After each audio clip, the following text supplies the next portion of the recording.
সেহরি করার কিছুক্ষণ আগে যখন গার্লফ্রেন্ড বয়ফ্রেন্ড ফোনে কথা বলে তখন পুরুং পুরুং পুরুং পুরুং।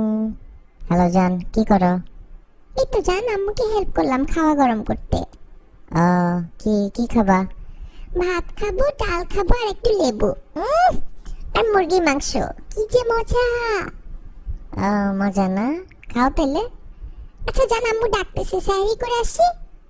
যাও, লাভ ইউ।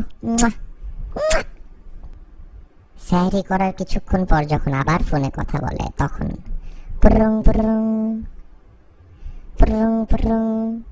জান খাইলা? হ্যাঁ জান খাইছি, খুব মজা ছিল। তুমি খাওয়া দাওয়া করছো? হ্যাঁ খাইছি, নামাজ পড়লাম। তুমি পড়ছো নামাজ? হ্যাঁ জান পড়ছি।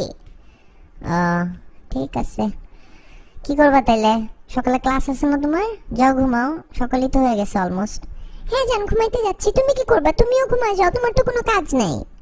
হ্যাঁ আমি একটু ফেসবুকে মেসেজ চেক করে ঘুমায় যাচ্ছি, এখনই ঘুমায় যাবো আর 5-10 মিনিটে। আচ্ছা ঠিক আছে জান, রাখি তাহলে। Love you. এইটা কি করলা? কই কি করলাম? এই যে মাত্র এটা কি দিলা?